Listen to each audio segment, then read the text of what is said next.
la gloriosa resurrección. Pero primero hay que pasar la cruz. Desde Cristo Rey Manizales, bienvenidos al maravilloso mundo de la Biblia, con el Padre Luis Guillermo García.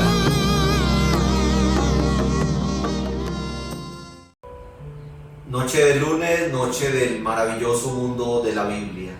Aquí estamos, como cada semana, con tanta alegría y con tanta fe, y sobre todo con tantos anhelos de seguir escudriñando la poderosa palabra de Dios. Recordemos que estamos en el mes de la Biblia, mes en honor a la Sagrada Escritura, recordando al santo patrono de todos los que estudiamos con tanta fe y tanto amor la palabra de Dios, San Jerónimo.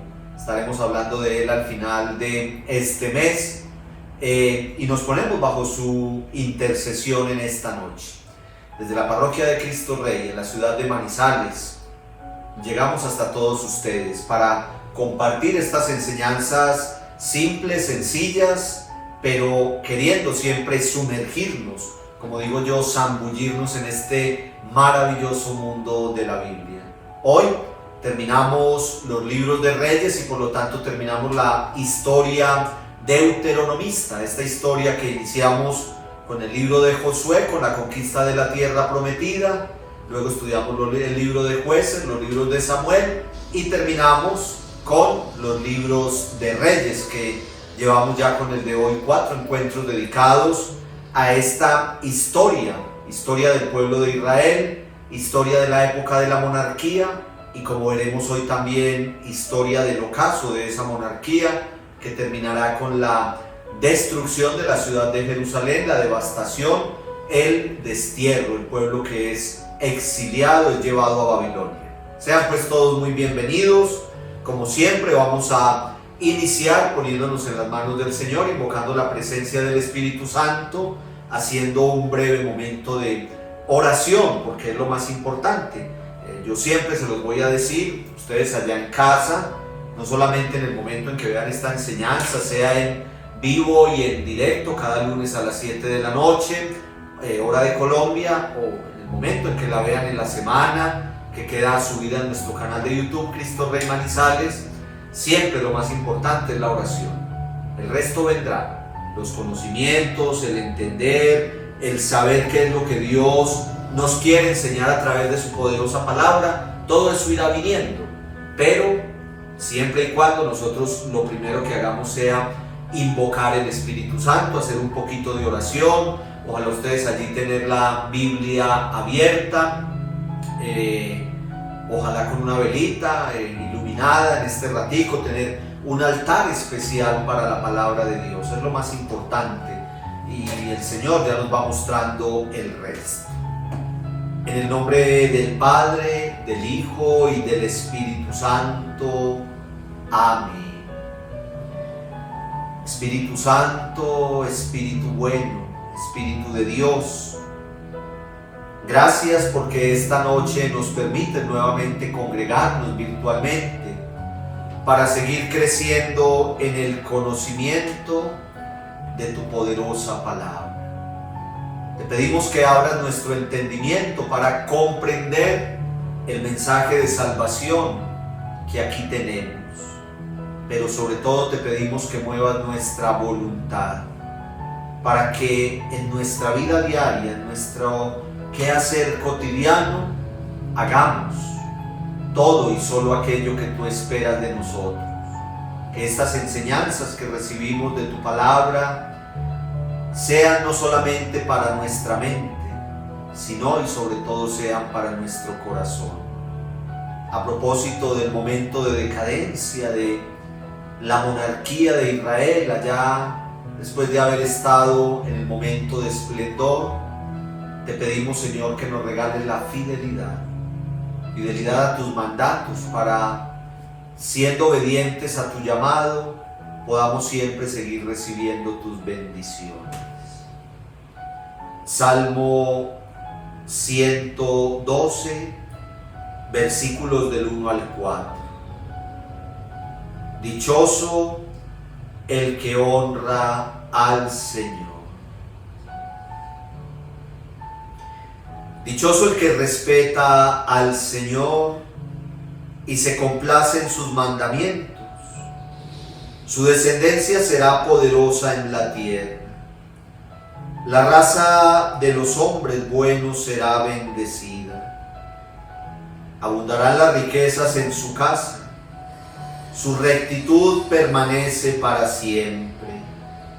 Como luz para los buenos brilla en la oscuridad el que es compasivo y misericordioso. Gloria al Padre, y al Hijo, y al Espíritu Santo, como era en el principio, ahora y siempre, por los siglos de los siglos. Amén. Dichoso el que honra al Señor. Señor Dios Todopoderoso, nosotros siempre te queremos honrar. Nosotros siempre queremos ser obedientes a tu llamado. Nosotros siempre queremos cumplir con tus mandatos.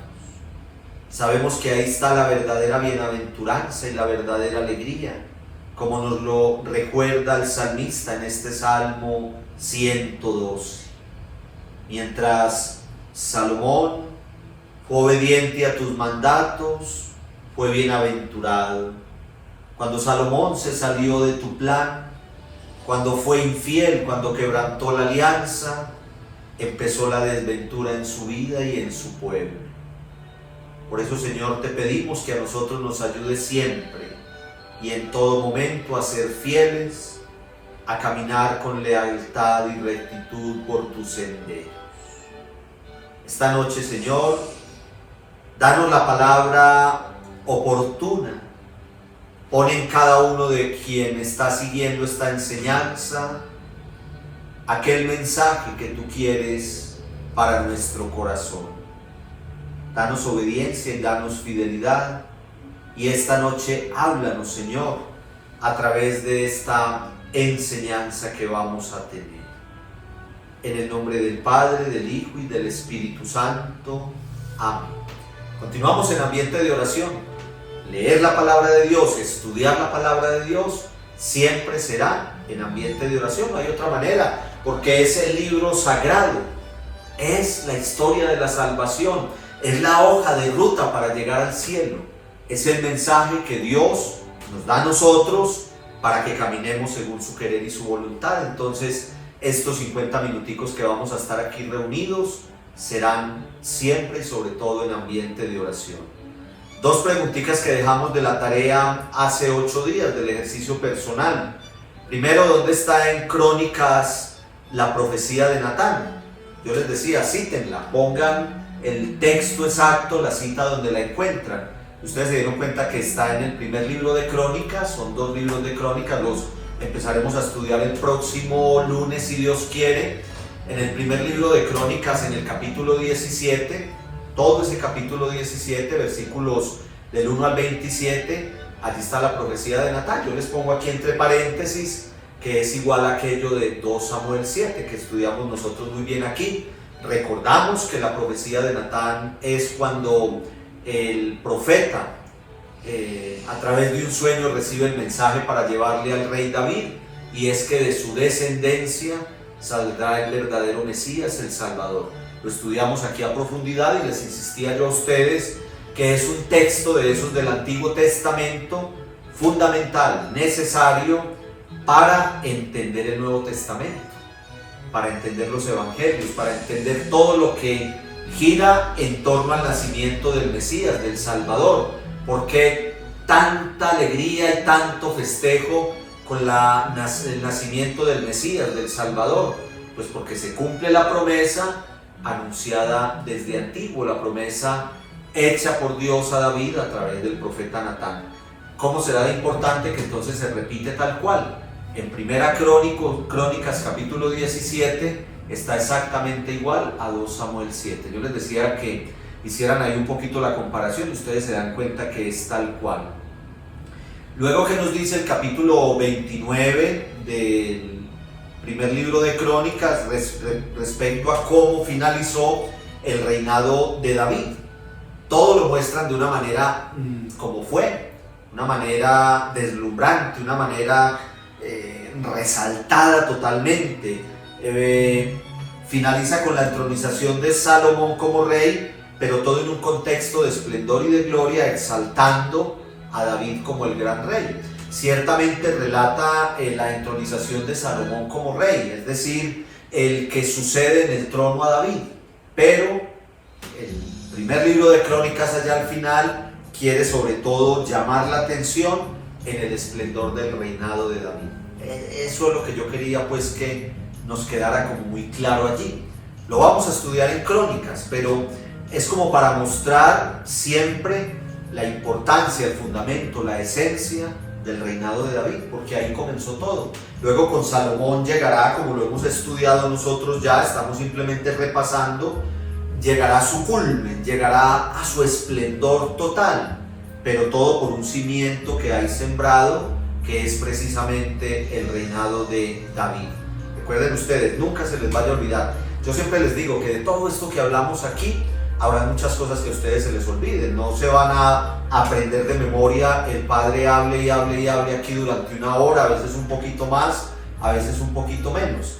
Pero sí hay unas ideitas, hay unas pildoritas que yo en esta enseñanza repito una y otra vez porque es lo que me gusta que nos quede muy claro. Entonces, esplendor de la monarquía con David y luego en su culmen con Salomón.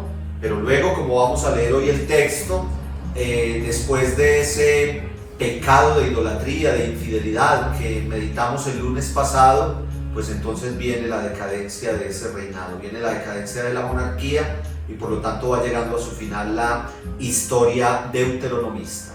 Siempre recuerden que estas preguntitas son invitando a hacer una lectura atenta.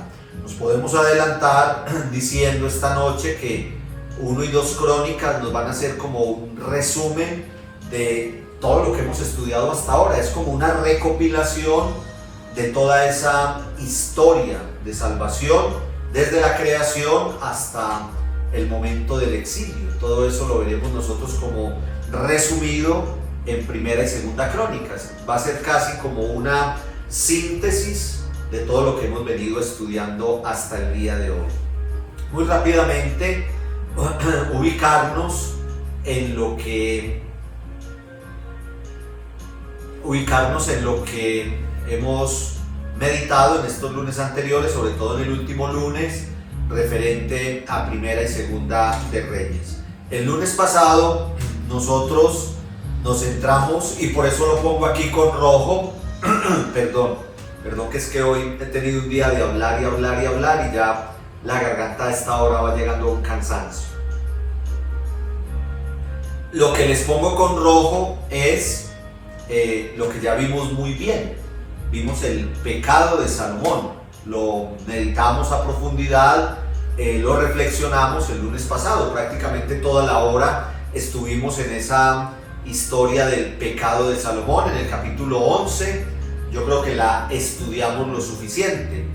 Una consecuencia de ese pecado, que es lo que vamos a resaltar hoy, es donde nos vamos a detener hoy más, digamos, detenidamente.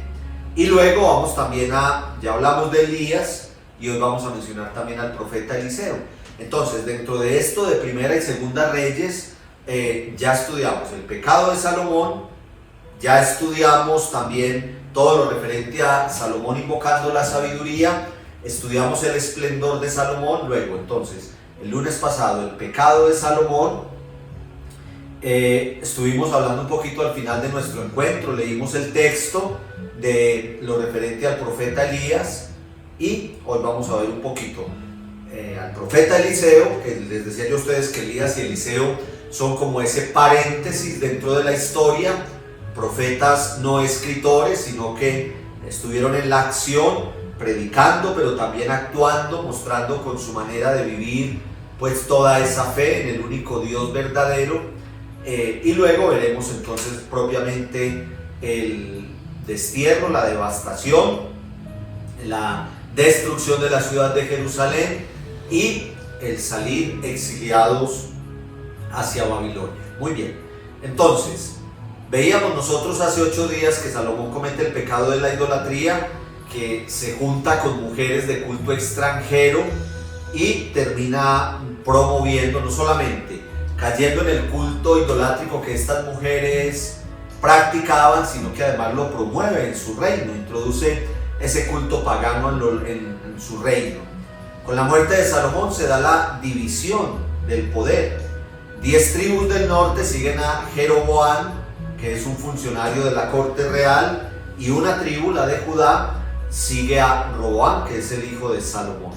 Entonces, hay una división del reino. A partir de ahí se va a llamar reino del norte y reino del sur, y va a venir como el acabose, porque el Señor mismo lo dice, que un reino dividido no va a llegar a ninguna parte. Les decía yo a ustedes que a lo mejor cuando el Señor Jesús pone esa comparación en el Evangelio, cuando Él nos dice que un reino dividido va al abismo, va a la destrucción, a lo mejor el Señor, que conocía muy bien la Escritura, lo que para nosotros es el Antiguo Testamento, estaba pensando en esta realidad, cómo el reinado de la sucesión de Salomón se va a pique, precisamente porque el reino se divide en norte y en sur, y ahí viene entonces el acabose, pero todo como consecuencia del pecado. Hay que verlo más allá, podemos buscarle 1000 causas históricas, las envidias, el ansia de poder, Jeroboam por un lado, Roboam por el otro, podemos buscar todas esas realidades, pero en el fondo la enseñanza es consecuencia del pecado.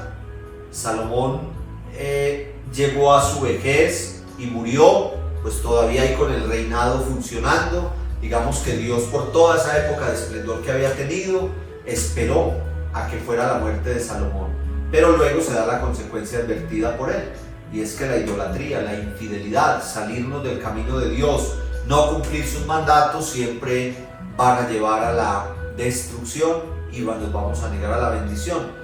Yo no me voy a cansar de repetirlo en este curso bíblico, no es un castigo de Dios, nada de estas cosas, lo hemos estudiado, en los jueces lo estudiamos, toda esa realidad. Más que un castigo, es la consecuencia del pecado. Lo que nos dice San Pablo, levantamos un muro que se llama el pecado, y ese muro nos separa de Dios, pero no es que Dios nos castigue levantando ese muro, es que nosotros mismos lo levantamos cuando cometemos el pecado. Muy bien. Ciclo de Elías y Eliseo, 2 profetas defensores de la fe en el único y verdadero Dios. Leímos aquí este texto tan bonito en Primera de Reyes, capítulo 18, versículos del 20 al 46. Ustedes se acuerdan, fue con lo que terminamos nuestro encuentro pasado, mostrándonos cómo cuando Israel había abandonado el culto al Dios verdadero, Elías predica invitando a recuperar la fe en el Señor y abandonar el culto a Baal. Y recuerden que él reta a los profetas de Baal, eran un montón y él estaba solo. Él dijo, bueno, clamen ustedes a ese Dios que no existe, Dios con minúscula, que yo clamaré al único y verdadero Dios para que mande el fuego y aquí podamos hacer este sacrificio. Y el profeta aclama a Dios, el profeta implora a Dios, lo leímos el lunes pasado, y Dios nunca va a defraudar. Una enseñanza muy bonita, porque es eso, más allá de que es el único y verdadero Dios, Dios con mayúscula, mientras que los profetas de Baal le están orando a un Dios que no existe, desde ahí ya la cosa iba mal, porque no tiene oídos, no ve, no escucha, no sabe lo que está pasando, sencillamente ¿por qué? Porque no existe, es un Dios falso, es un Dios irreal, si lo queremos llamar así, mientras que el único y verdadero Dios, el profeta Elías postrado, clamándole, Dios no lo va a dejar en vergüenza. Esa es una enseñanza clara y contundente para nuestra vida. Hoy es lo mismo. Dios no nos va a defraudar, hermanos y hermanas. Dios nunca nos va a defraudar. El Señor nunca nos defrauda. Es orar con insistencia, es persistir, es tener la certeza que Él nos va a llevar de su mano. Hay que levantar los ojos al cielo y levantar las manos y clamar postrados ante el Señor, y Él nunca nos va a dejar defraudados. Él siempre va a venir en ayuda nuestra, nos lo ha prometido. El Señor nos dice en el Evangelio, pidan y se les dará, toquen a la puerta y se les abrirá, pero háganlo con perseverancia y con fe. Perseverancia y fe. En esa escena que leímos el lunes pasado en Primera de Reyes 18, encontramos eso, la perseverancia de Elías. Eso no fue que le dijo, Dios, baje pues y haga aquí el signo portentoso para que todos crean, ¿no? Eso fue insistiendo, fue clamando, fue rogando a Dios para que así sucediera, y efectivamente fue lo que pasó. Muy bien, finalicemos pues Primera y Segunda Reyes, y por lo tanto también la historia deuteronomista, con el mensaje del profeta Eliseo y con el momento histórico, que es donde nos queremos detener, de la devastación y el exilio. Vamos a decir una palabrita, así como la dijimos de Elías, que se centra en lo que acabamos de recordar. Elías se centra en que en un momento en que el pueblo de Israel estaba con su fe desgastada, estaba yéndose para donde los profetas de Baal, estaba cayendo en el culto idolátrico y la infidelidad, Elías defiende a capa y espada la fe en el único y verdadero Dios. Eso es lo que tenemos que aprender de Elías, que en una sociedad, digámoslo así, llevada por la idolatría, llevada por la infidelidad, llevada por el paganismo ciertamente, Elías saca toda su fuerza, saca toda su fe y se dedica a anunciar el mensaje del único y verdadero Dios. Él se sostiene ahí. Eran muchos, miren la diferencia cuando leímos el texto hace 8 días, eran muchos los profetas de Baal y era él solito, Elías, y a él no le dio miedo, ni se amilanó, ni dijo, no, pues entonces yo me les voy a unir a estos porque son muchos más. No, él siguió firme, parado, creyendo, profesando la fe en el único y verdadero Dios. Eso es lo que nos corresponde a nosotros, hermanos y hermanas. Nosotros nos podemos quedar diciendo, no, es que este mundo de hoy, es que la gente no cree, es que siguen falsos dioses, es que ponen su confianza en otras realidades que no son Dios, es que pregonan todo aquello que va en contra de los principios morales y de fe en los que nosotros creemos firmemente. No nos podemos quedar quejándonos y ya. Tenemos que ser signo de contradicción en medio del mundo, tenemos que afianzar nuestra fe, tenemos que creer firmemente en nuestros principios, en lo que nos dice la palabra, en lo que nos dice la moral de nuestra iglesia, en lo que nos dice la doctrina de fe, el dogma de nuestra iglesia. En eso tenemos que ser firmes, seguros, confiados, y pregonarlo, y testimoniarlo, y defenderlo. Si algo nos enseñan estos profetas Elías y Eliseo, es a defender la fe.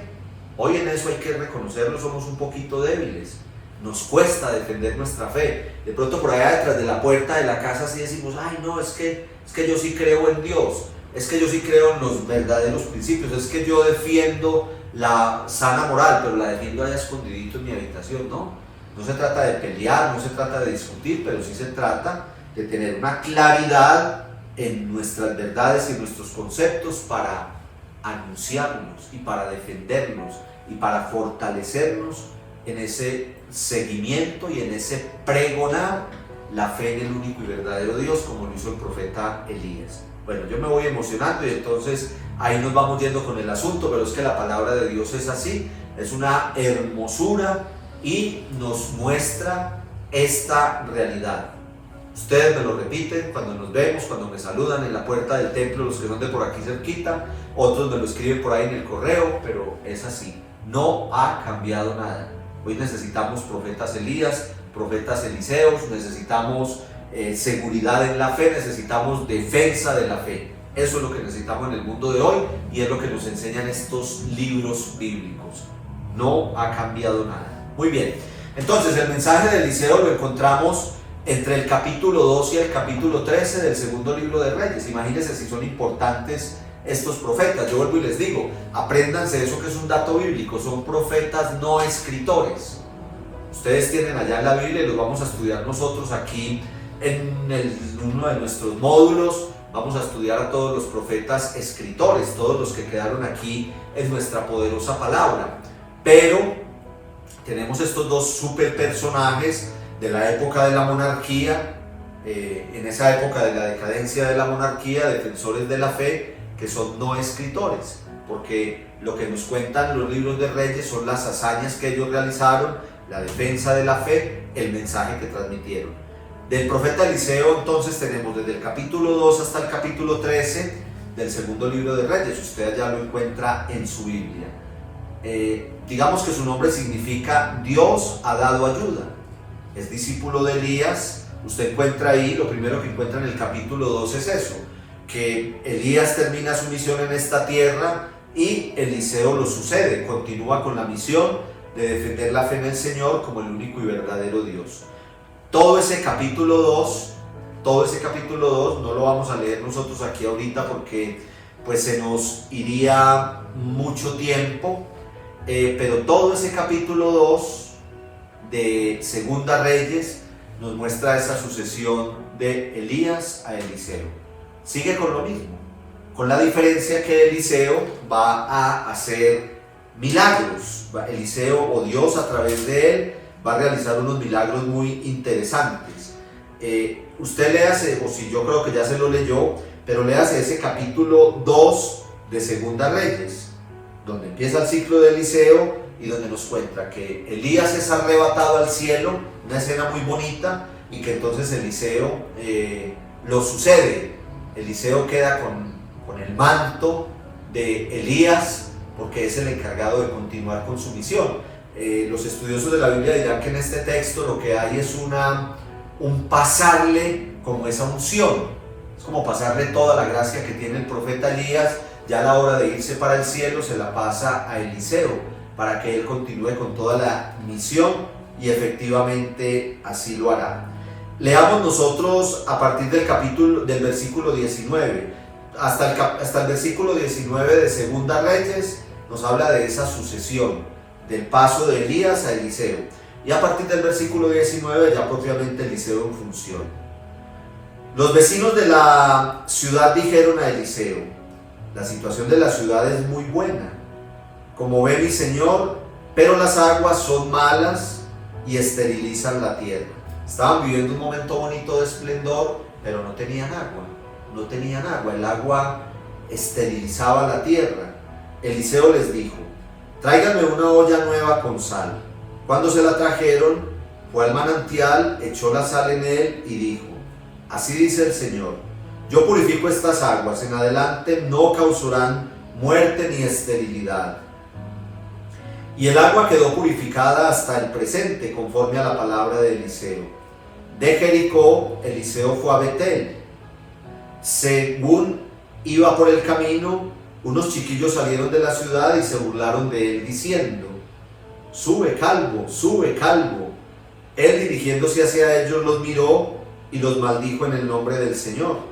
Entonces salieron del bosque 2 osas y despedazaron a 42 de aquellos chiquillos. De Betel se fue al monte Carmelo, y del Carmelo a Samaria.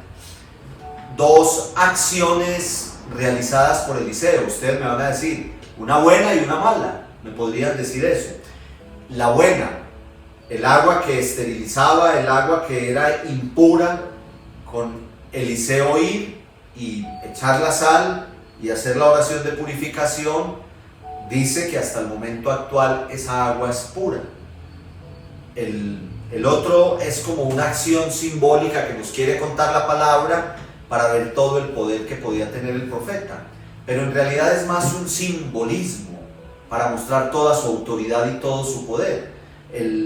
No tenemos ahora el tiempo de poner a analizarlo, pero incluso el número que menciona aquí, 42 de aquellos chiquillos, tiene todo su sentido. El 6 por 7, 6, la mitad de 12, que es el número perfecto, digámoslo así, en el mundo bíblico, y el 7, que es también el de plenitud. Entonces, perfección por plenitud, ese 42, que terminará siendo entonces todo un signo del gran poder que puede tener el profeta. Sé que lo digo así muy rápido y que a lo mejor no queda del todo muy entendido, pero para decir que es toda una simbología. Lo que hay de fondo, tanto en el milagro de las aguas que quedan purificadas, como en la escena con los niños que se burlan del profeta, es para mostrarnos el gran poder, la gran autoridad, la gran unción con que actúa siempre, teniendo todo el dominio y teniendo todo el poder. También otra enseñanza que le han dado los estudiosos de la Biblia a este texto es: cuando hay una burla contra las cosas de Dios, no es que haya un castigo. Aquí habla en esta traducción de maldición. Lógicamente es en un contexto histórico. Lo que hemos hablado en otras ocasiones por allá muy anteriores del ambiente vital. En el Nuevo Testamento, por ejemplo, no vamos a hablar de maldición. Y si hablamos de maldición es para decir, cuando el Señor dice, al que te maldice, bendícelo. Allá cuando Él, dando todas esas pautas de vida cristiana, va a decir, ora por el que te ofende, si alguien te pone pleito, procura arreglar rápido con él. Y dentro de todas esas cosas dicen, si alguien te maldice, tú bendícelo. Pero en este contexto del Antiguo Testamento, hay que ver la maldición en ese sentido histórico y en el momento exacto. Y entonces también aquí hay una enseñanza de fondo cuando hay la burla hacia el profeta, cuando hay la burla hacia el que anuncia el mensaje de Dios. Lo que hay que hacer ante el anuncio del mensaje de Dios es recibirlo con amor, es percibirlo, es acatarlo para que venga la bendición. Es eso lo que nosotros tanto pregonamos. La palabra de Dios es ¿para qué? Es para ser escuchada y para ser llevada a la práctica y de esa manera recibir la bendición.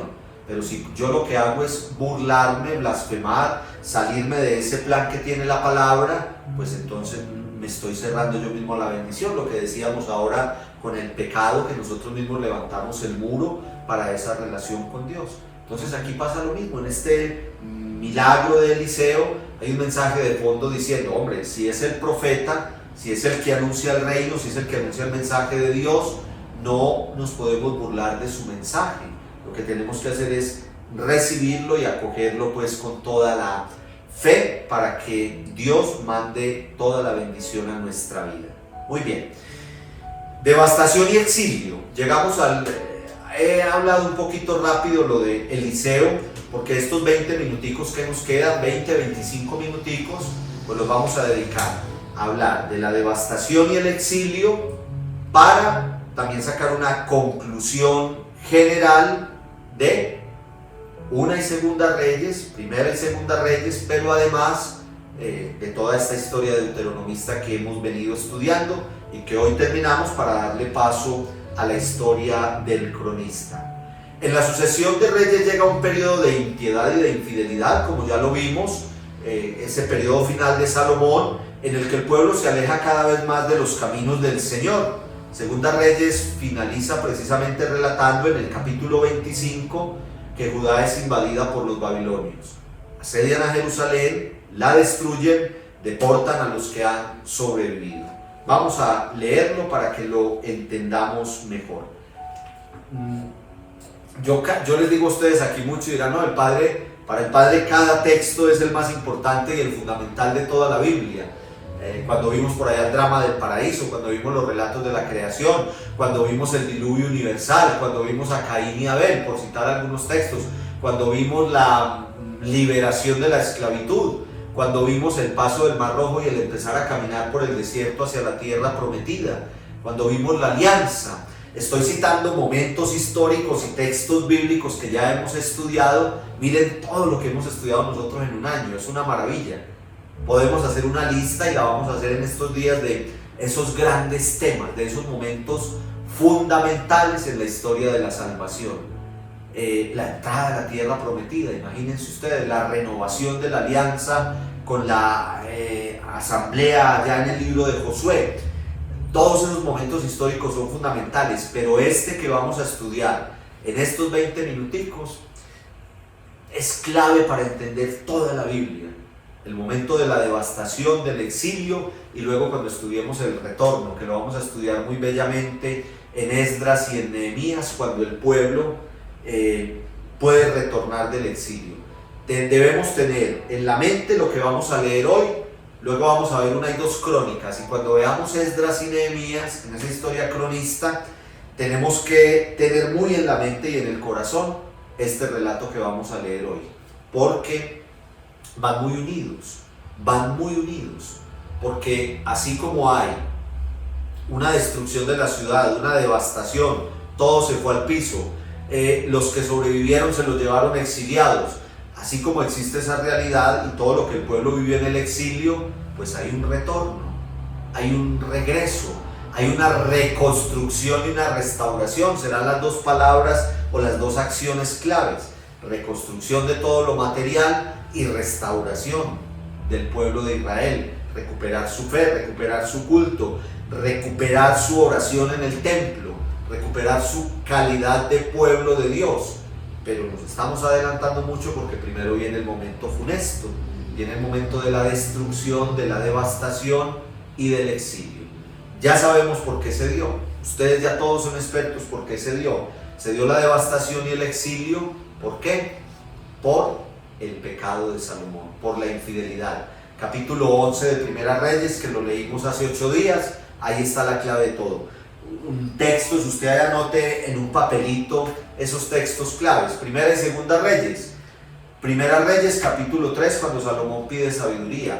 Primera Reyes capítulo 11, cuando Salomón se va con las mujeres extranjeras, le rinde culto a los falsos dioses, lleva al pueblo, cada vez pregona más en el pueblo ese sentido de infidelidad y de idolatría, y el pueblo termina siendo de práctica idolátrica, y ahí es donde va a venir la consecuencia del pecado, que es la que vamos a estudiar en este momento, Segunda Reyes capítulo 25.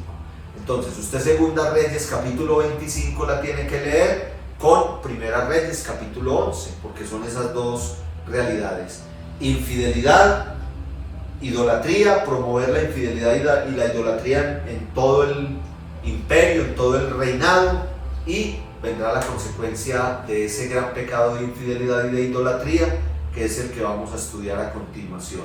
Vamos a leer este capítulo 25 en sus primeros 21 versículos y lo vamos comentando. En estos 20 minuticos que nos quedan vamos a hacer eso, y luego sacamos una conclusión general de Primera y Segunda Reyes y de la historia deuteronomista como tal.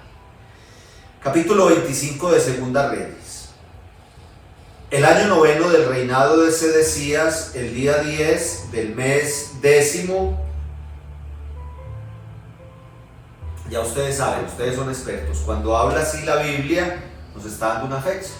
Así como nosotros decimos hoy, el 20 de septiembre del año 2021, asimismo, en el lenguaje bíblico se dice: el año 9 del reinado de Sedecías, el día 10 del mes 10, Nabucodonosor, rey de Babilonia, se presentó con todo su ejército. Prepárense pues para esta película de terror, de violencia de la brava. Ya les dije por qué. Contexto histórico. Padre, pero ¿por qué en la Biblia hay unos episodios tan violentos? Padre, ¿cómo que muertes a espada? Pues ya les digo, contexto histórico, hay que mirarlo en su tiempo. Por eso estamos estudiando nosotros la Biblia, por eso hemos aprendido a contextualizar, y por eso yo les he dicho a ustedes ya varias veces que los pueblos superiores, los más armados, los con más artillería, con más caballo, con más espada, con más soldados, llegaban a arrasar al pueblo que era más débil. Eso se llama ambiente vital. Ustedes que saben alemán, porque aquí lo hemos aprendido, yo se los he enseñado. Sitz im Leben, ambiente vital, el contexto histórico de lo que está sucediendo en ese momento. Hoy no se podría hablar de esta manera, pero estamos en el Antiguo Testamento, en los primeros libros de la Biblia. Entonces, el año 9 del reinado de Sedecías, el día 10 del mes 10, Nabucodonosor, rey de Babilonia, se presentó con todo su ejército ante Jerusalén y la sitió, levantando alrededor una empalizada. El sitio de la ciudad se prolongó hasta el año 11 de Sedecías. Entonces imagínense ustedes, empezó el año 9 del reinado de Sedecías y terminó el año 11. Fue largo. El día 9 del cuarto mes, cuando el hambre se hizo insoportable en la ciudad y la gente no tenía nada que comer, abrieron una brecha en la ciudad. Todo el ejército huyó de noche por la puerta entre los dos muros, cerca del jardín del rey, y escaparon por el camino de Arabá, mientras los caldeos estrechaban el cerco de la ciudad. Pero el ejército caldeo persiguió al rey y le dio alcance en la llanura de Jericó.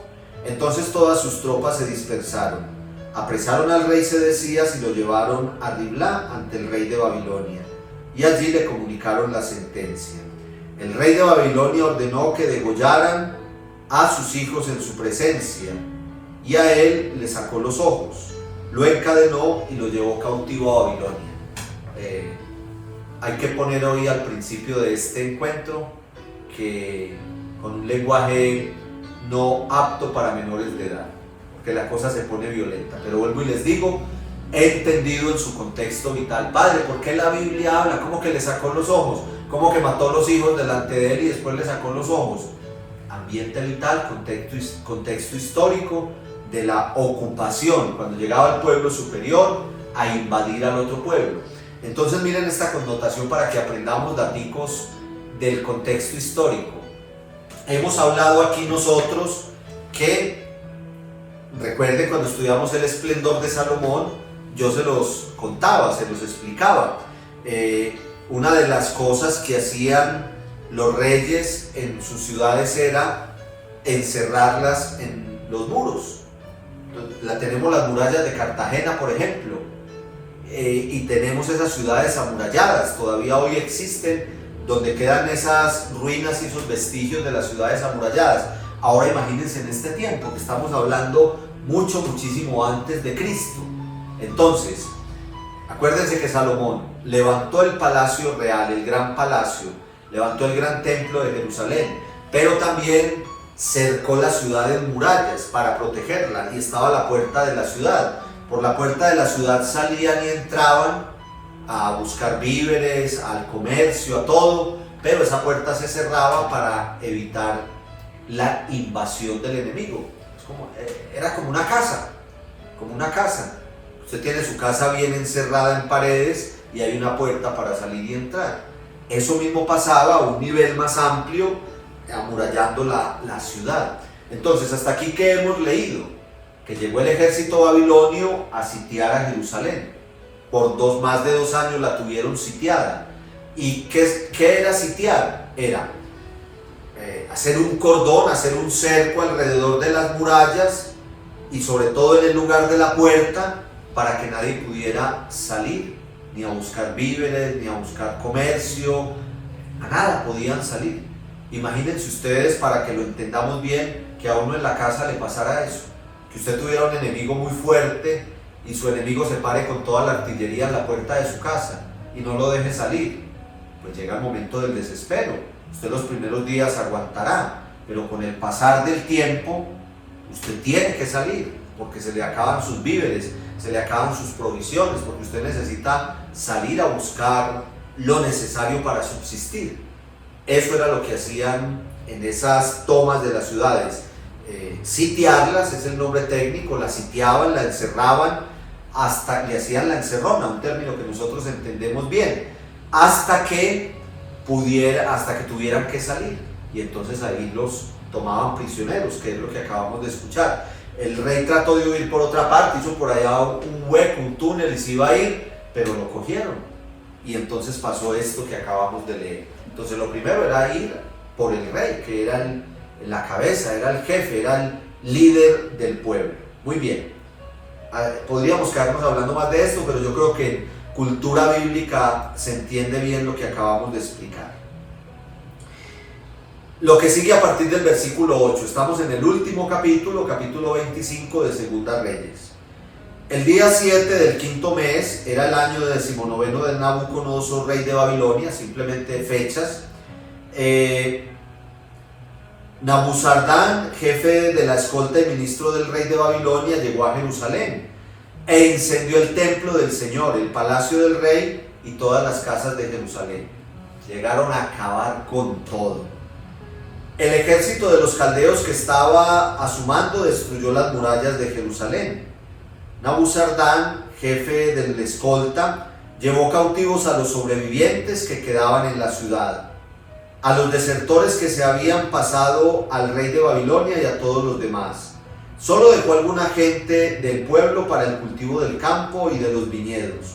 Los caldeos rompieron las columnas de bronce, metieron una saqueada pero brutal, las bases y la pila de bronce que había en el templo del Señor, y se llevaron el bronce a Babilonia. Tomaron todas las bandejas, palas, cuchillos, ollas, todos los utensilios de bronce del servicio sagrado. El jefe de la escolta tomó también los incensarios, aspersorios y demás objetos de oro y de plata. Era imposible calcular el peso del bronce de las 2 columnas de la pila y de las bases hechas por Salomón para el templo del Señor. Todo ello de bronce. Cada columna tenía una altura de 9 metros, con un capitel de bronce de 2,5 metros de altura. En torno al capitel había una rejilla con granadas, todo ello de bronce.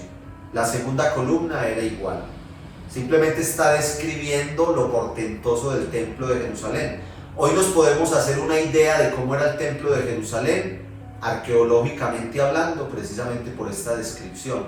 Imagínense, columnas de 9 metros de bronce, una cosa espectacular, una cosa hermosísima, portentosísima, como lo había hecho Salomón.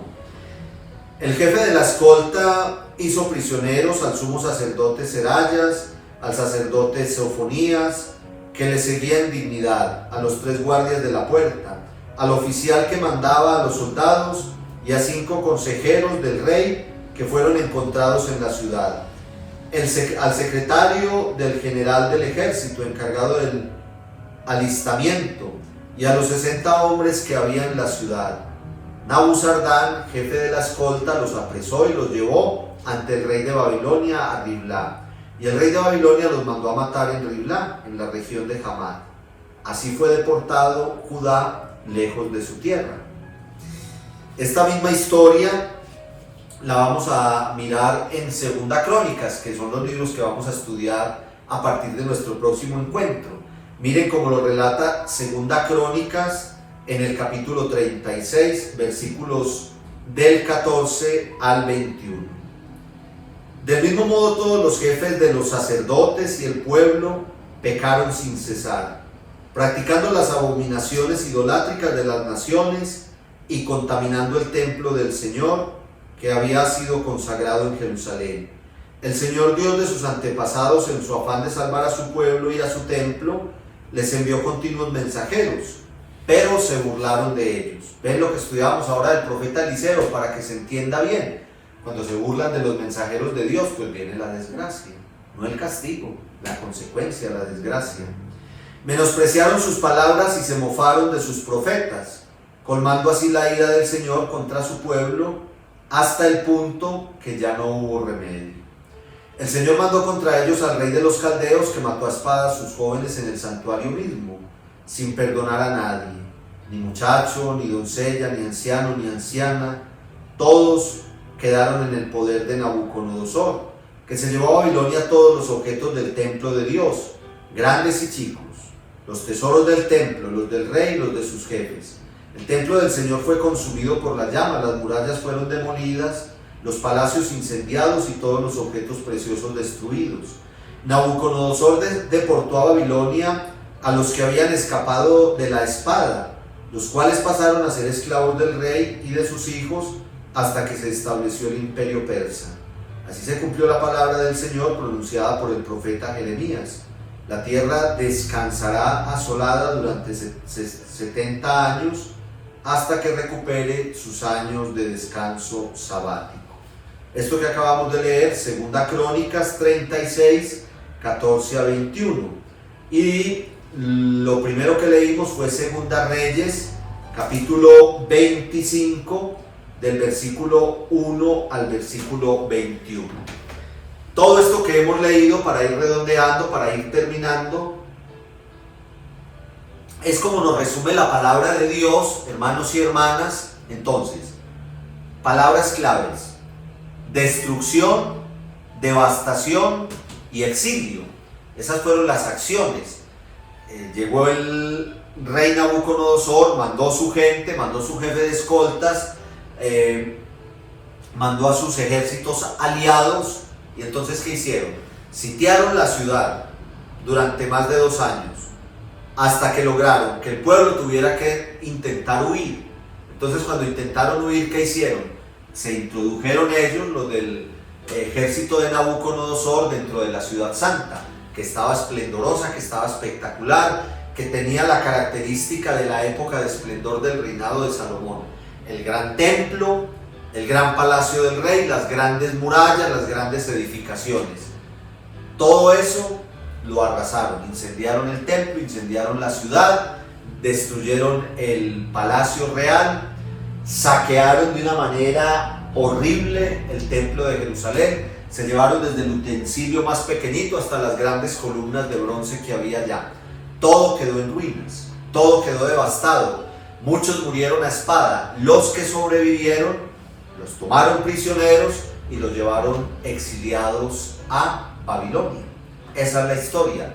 Historia Culmen, como yo les digo, es un texto fundamental para entender todo lo que va a venir después. Porque la historia no termina, hermanos y hermanas, en la devastación y en la destrucción, ni en el exilio. Hay un retorno, hay una reconstrucción, hay una restauración, hay un poder volver a iniciar, un comenzar de nuevo, porque eterna es su misericordia.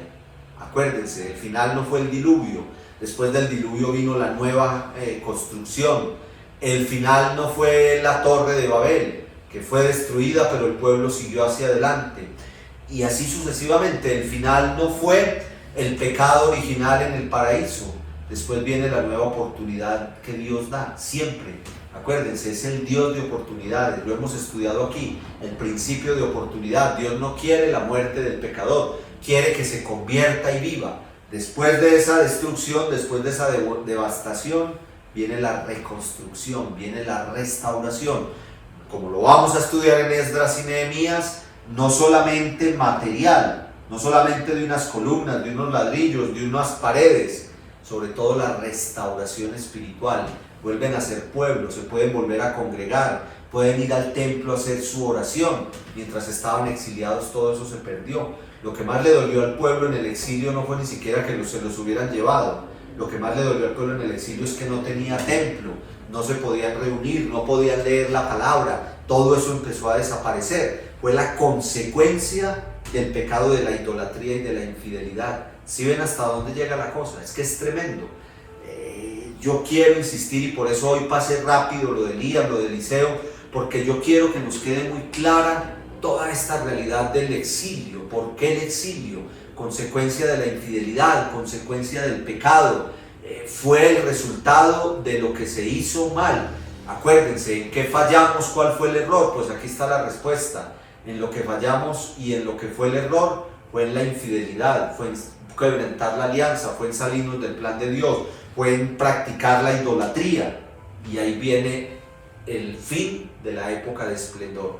Vivimos en la Jerusalén hermosa, tenemos el gran templo, tenemos el gran palacio del rey, tenemos las grandes murallas. ¿Y para qué todo eso? Signo del esplendor y la sabiduría de Salomón. ¿Para qué? Si cuando llega el pecado, cuando llega la infidelidad, cuando llega el quebrantar la alianza, toda esa cosa se fue a pique, todo se destruyó, todo se devastó y fueron sacados de allá. Ni siquiera los dejaron en las ruinas, ni siquiera eso, sino que se los llevaron exiliados. Yo creo que queda muy claro y se entiende bien de qué se trata. Miremos muy rápidamente entonces como volver a resaltar todo esto que hemos venido diciendo. Enseñanza religiosa de Primera y Segunda Reyes, que en últimas es enseñanza religiosa de la historia deuteronomista. La respuesta a la pregunta ¿por qué el exilio? Aparece al final de esta historia que hemos venido estudiando desde Josué. La consecuencia negativa es el resultado de la infidelidad del rey y del pueblo. Quebrantaron el mandamiento principal de la fidelidad al único y verdadero Dios. Aquí está la clave de todo. ¿Por qué el exilio? Recuerden que dijimos que toda la historia deuteronomista gira en torno a esa pregunta, porque acuérdense, se llama historia deuteronomista lo que encontramos en los libros de Josué, Jueces, Samuel y Reyes. 2 libros de Samuel y 2 libros de Reyes. Josué, Jueces, Samuel y Reyes. Se llama historia deuteronomista porque es mirada con la óptica del Deuteronomio. ¿Qué hay en el Deuteronomio? El umbral de la tierra prometida, las pautas que da Dios a través de Moisés y sus discursos en Deuteronomio de cómo tiene que actuar el pueblo en la tierra prometida. Se van a sentar, van a conquistar la tierra, se van a distribuir allí por tribus, pero lo que Dios les pide es fidelidad. Recuerden, no te desviarás ni a derecha ni a izquierda, te mantendrás firme y recto.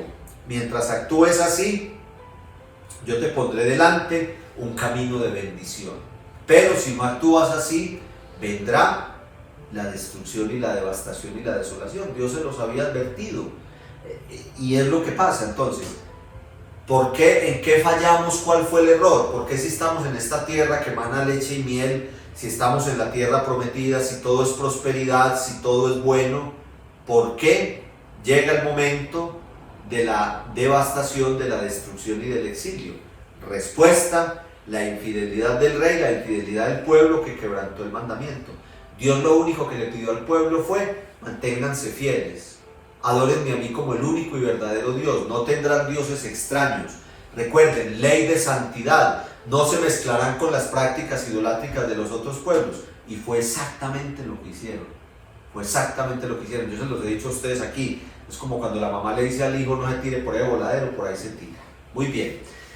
Segunda Reyes 17:1-8 nos presenta la mejor síntesis. Después de relatar la caída de Samaria, dirá el autor bíblico.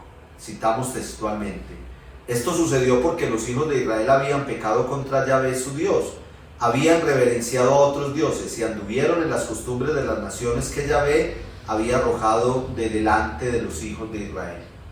Ya, ustedes ahí les pongo otra cita pues en Segunda de Reyes 17:1-8, pero es lo mismo.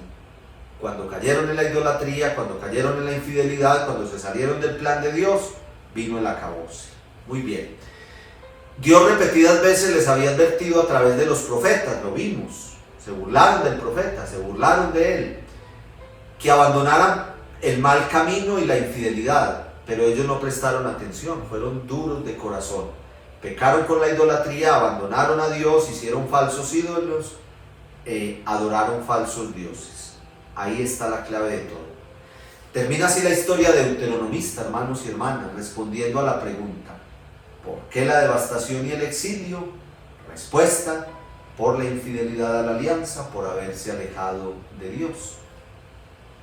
Y colorín colorado, la historia deuteronomista se ha acabado. Un repaso en un minuto. Historia deuteronomista. Josué, conquista de la tierra prometida. Jueces, pecado, consecuencia del pecado, arrepentimiento y salvación. El pueblo pecaba, llegaba una consecuencia del pecado, el pueblo se arrepentía y clamaba a Dios, y Dios les enviaba un juez para que los liderara, los guiara y los sacara de esa situación. Samuel y Reyes, el final de la época de los jueces y el inicio de la monarquía. Grandes personajes: Samuel, Saúl, David y luego Salomón. Esos grandes personajes van a ir desde el gobierno, la autoridad del pueblo, hasta la época de super esplendor y el apogeo del pueblo de Israel con Salomón, porque pidió un corazón sabio para gobernar al pueblo de Dios. Pero cuando tuvo ese corazón sabio, hizo todo lo que quiso bueno: palacio, murallas, templo, grandes edificaciones y el pueblo hacia adelante. Todos los pueblos de alrededor lo aclamaban, venían los reyes a admirarlo y a ver qué era lo que hacía. Se dejó llevar por el pecado de la idolatría, de la infidelidad, empezó a introducir en el pueblo el culto a los falsos dioses y ahí se cayó todo. Consecuencia: devastación de la ciudad, destrucción de todo, los grandes emblemas. Vimos, acabamos de leer en el capítulo 25 de Segunda Reyes, cómo saquearon el templo de tremendamente, lo incendiaron, pero antes de incendiarlo sacaron todos los utensilios y profanaron el templo. A la gente que quedó viva la llevaron exiliada a Babilonia. Esta historia continuará. Vamos a ver la historia del cronista, que es 1 y 2 crónicas, Esdras y Nehemías. 1 y 2 crónicas, un repaso de la historia de la salvación vista hasta ahora. Eso es lo que vamos a ver en 1 y 2 crónicas.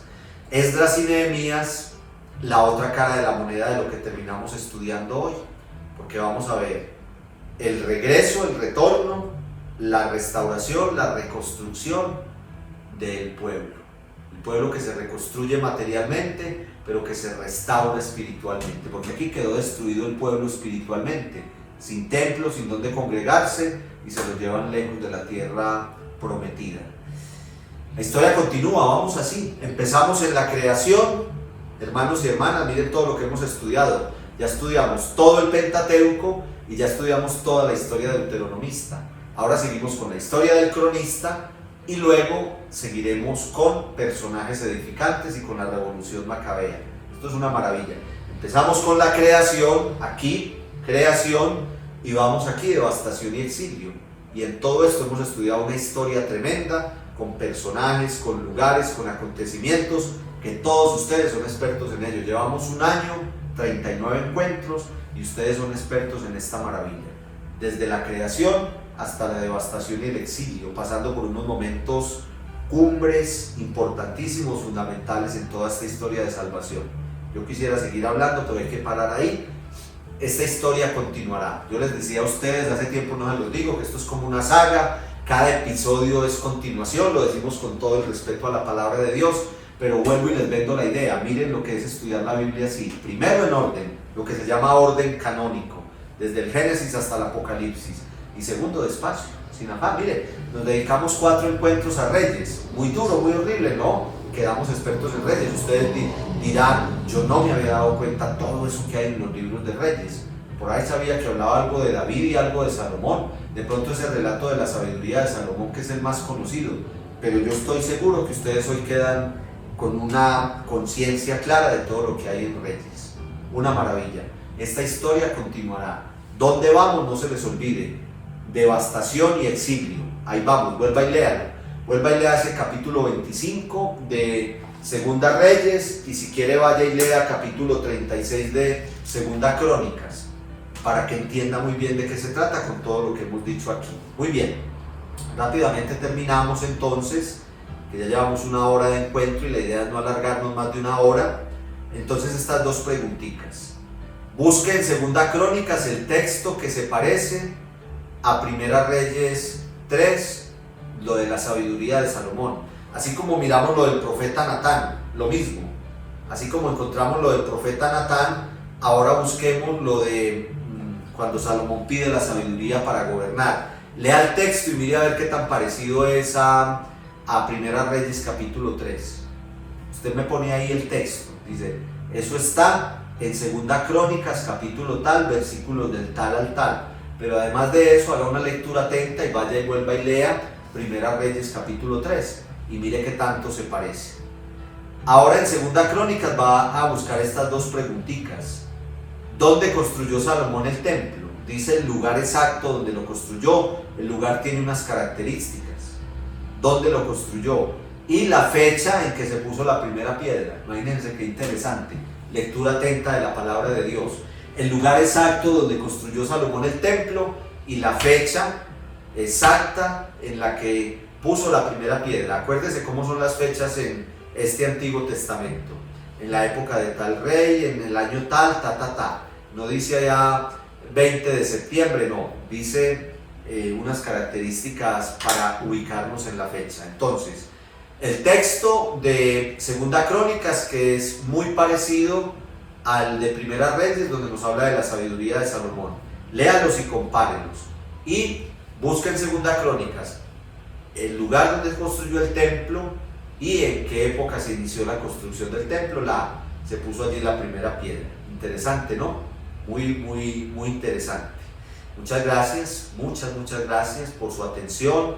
Espero pues que sigan muy animados tanto como lo estoy yo. Yo quedo muy contento cada lunes terminado este encuentro. Yo los siento a ustedes aquí a mi lado, los siento muy cerquita y me da mucha alegría ver su respuesta generosa, los que lo ven en vivo, pero también muchos que durante la semana, yo después me pongo a mirar las visualizaciones y me alegro mucho, porque cada vez son más las visualizaciones en la semana de nuestro curso. Recuerden que ahí queda subidito, usted puede volver sobre él, lo puede repetir, puede mirar. Siempre nuestras invitaciones, la hora santa cada jueves, es un momento hermoso, En nuestro templo llega el aforo permitido, que cada vez pues nos van dejando entrar un poquito más de personas con el distanciamiento de 1 metro, con todas las medidas pues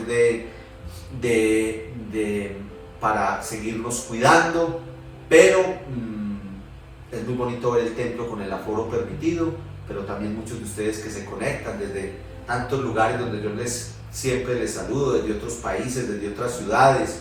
Gracias a todos, a los de España, a los de Panamá, a los de Costa Rica, a los de Chile, Perú, a nuestros hermanos de Venezuela y de Colombia, de tantas y tantas ciudades, de Estados Unidos, de México, muchos. Tenemos mucha feligresía virtual mexicana para todos, muchas y muchas bendiciones. Nuestra hora santa, jueves 6:30 la Santa Misa, 7 de la noche la adoración eucarística, y recuerde que por este canal de YouTube, Cristo Rey Manizales, por donde ustedes también esta enseñanza, todas las noches, hacia las 9:30 de la noche, subimos la predicación breve, 5 o 6 minuticos, del Evangelio de la primera lectura del día siguiente. El Señor los bendiga mucho, los quiero mucho, gracias por estar siempre ahí, gracias por orar por mí, sigan orando.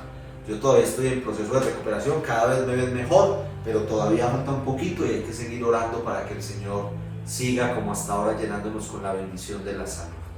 Dios te salve María, llena eres de gracia, el Señor es contigo, bendita tú eres entre todas las mujeres, bendito es el fruto de tu vientre Jesús. Santa María, Madre de Dios, ruega por nosotros pecadores, ahora y en la hora de nuestra muerte. Amén. La bendición de Dios Todopoderoso, Padre, Hijo y Espíritu Santo, descienda sobre ustedes. Mil bendiciones, nos vemos el próximo lunes. El Señor los acompañe y los cuide.